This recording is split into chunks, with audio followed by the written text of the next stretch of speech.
सुनिए आप लोग। नमस्ते प्रणाम। एक और गीत जो बारात दरवाजे पर जब आता है उसी समय गाया जाता है। दौर पूजा के टाइम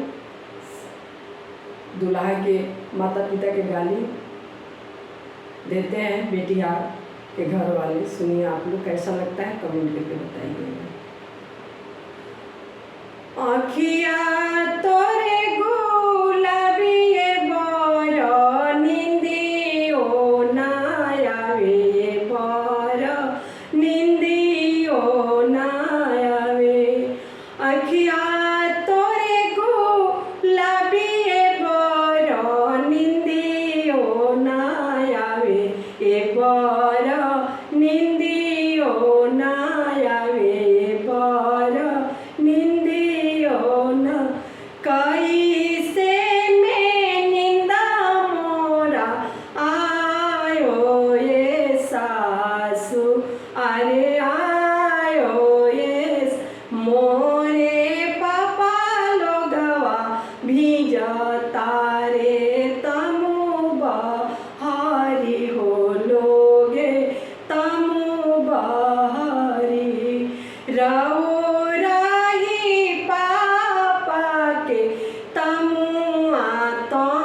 बये बर तमुआ तो नहीं बये बर।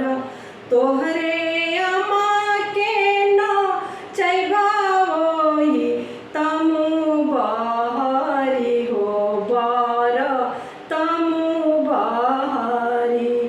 आँखिया गुलाबी बर के निंदिया ना आवे लोगे निंदियो नाया।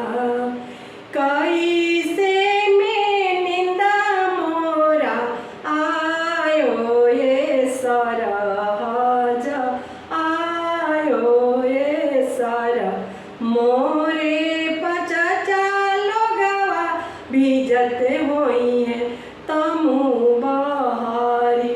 मोरे चाचा लोगवा भीजते होई है तमु बहारी हो लोगे तमु। रहो रही चाचा के तमुआ तो नहीं बये बर तमुआ तो। तोहरे चाची के न चैबये बर तमु बहारी हो, बर तमु बहारी।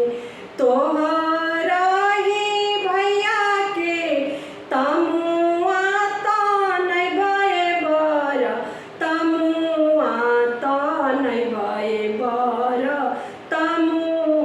तोहरे भाभी के न चैबोई तमु बहारी हो, बर तमु बहारी। आँखिया गुलाबी बर के निंदिया ना आवे, ए लोगे निंदी। कैसे में निंदा मोरा आयो ये सर हजाया।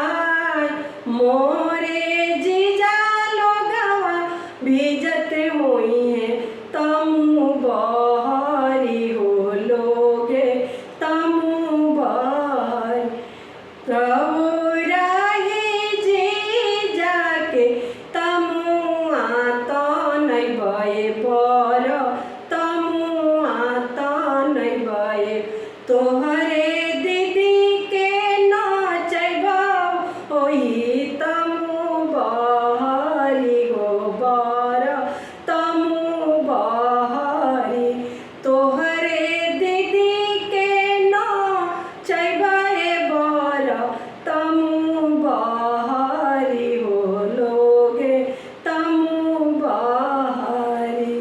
धन्यवाद दोस्तों। गाना अच्छा लगे तो लाइक सब्सक्राइब शेयर मत भूलिएगा, आप लोग जरूर करिएगा। धन्यवाद।